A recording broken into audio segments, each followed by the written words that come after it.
Você sabe a diferença entre uma gripe comum e o coronavírus? Essa, na verdade, não é uma pergunta tão fácil de responder e calma, isso aqui não virou um canal de biologia. Eu vou chegar no assunto do alemão rapidinho. Um jornal alemão publicou essa semana um texto falando sobre as diferenças entre a gripe e o corona. Eu achei não só útil de trazer aqui, como legal de a gente também interpretar o texto e estudar um pouco os dois parágrafos que falam dos sintomas das doenças. Nesse texto em específico, a gente pode aprender sobre o vocabulário de sintomas e o que você precisa saber falar quando você está doente para explicar o que você está sentindo, principalmente para alguma gripe, dor de garganta, dor de cabeça. Então acho que vai ser bem legal, bem útil para vocês. E o objetivo desse vídeo é que você aprenda o vocabulário relacionado a doenças, ou seja, para você conseguir se expressar quando você tiver uma dor de cabeça, uma dor de garganta, tiver com o nariz escorrendo ou até mesmo com tosse.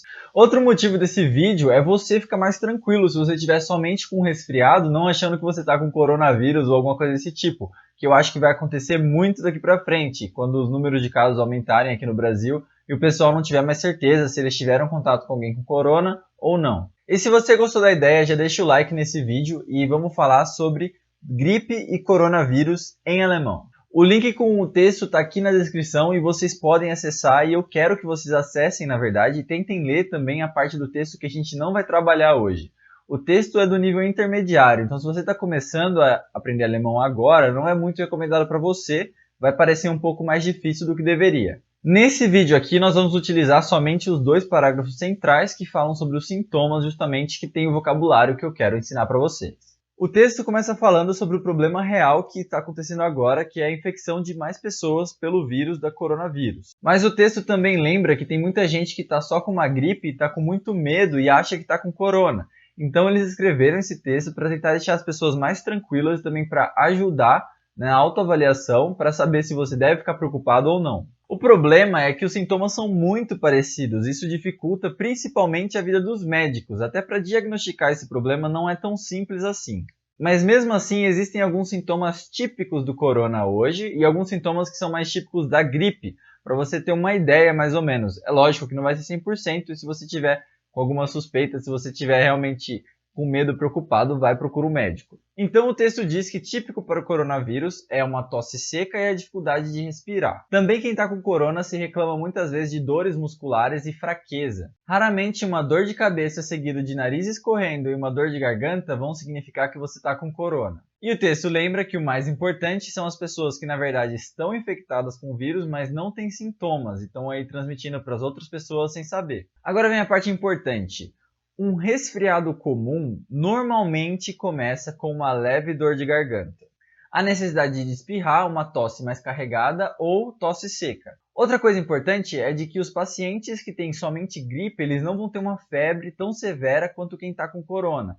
Na verdade, eles dizem que no caso da gripe, só há uma elevação na temperatura corporal. E na regra, demora mais ou menos uma semana para você ficar tranquilo depois de uma gripe. Então vamos lá, vamos olhar as palavras principais agora, os substantivos que você tem que aprender desse texto para você ficar mais capaz de expressar como você está se sentindo se você ficar doente. Aqui são importantes, por exemplo, Krankheit, Patient, Fieber, trockener Husten oder Atemnot. Então Krankheit significa doença, Patient significa paciente mesmo, Fieber é de febre, trockener Husten é a nossa tosse seca, e Atemnot é dificuldade respiratória. E esses eu elenquei como os mais importantes porque são os sintomas do corona.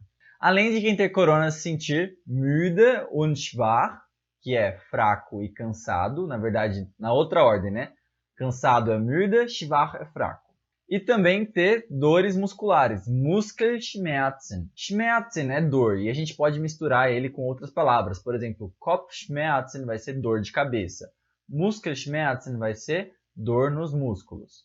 O Halsschmerzen vai ser dor de garganta. Então, raramente a gente tem uma Kopfschmerzen junto com isso e Schnupfen, que é nariz escorrendo, coriza, no caso do coronavírus. E uma das duas frases mais importantes do texto para mim começa com Eine gewöhnliche Erkältung fängt mit leicht Halsschmerzen an. Um resfriado comum começa com uma pequena dor de garganta. Isso eu acho muito importante porque é onde a gente consegue começar a diferenciar as duas doenças. E a outra muito importante é Die meisten Patienten haben kein richtiges Fieber. Então a maioria dos pacientes não tem nenhuma febre muito forte. E essa primeira frase, que é a das mais importantes que eu elenquei, ela tem uma palavra importante aí, que é hingegen, que significa por outro lado. E essa é uma ferramenta muito forte de escrita do alemão. Você diz o que acontece e depois diz hingegen, por outro lado, para essa outra coisa, acontece dessa outra maneira. Aqui a gente tem também o adjetivo gewöhnlich, que significa costumeiro, que todo mundo já está acostumado, e erkältung, que é nosso resfriado.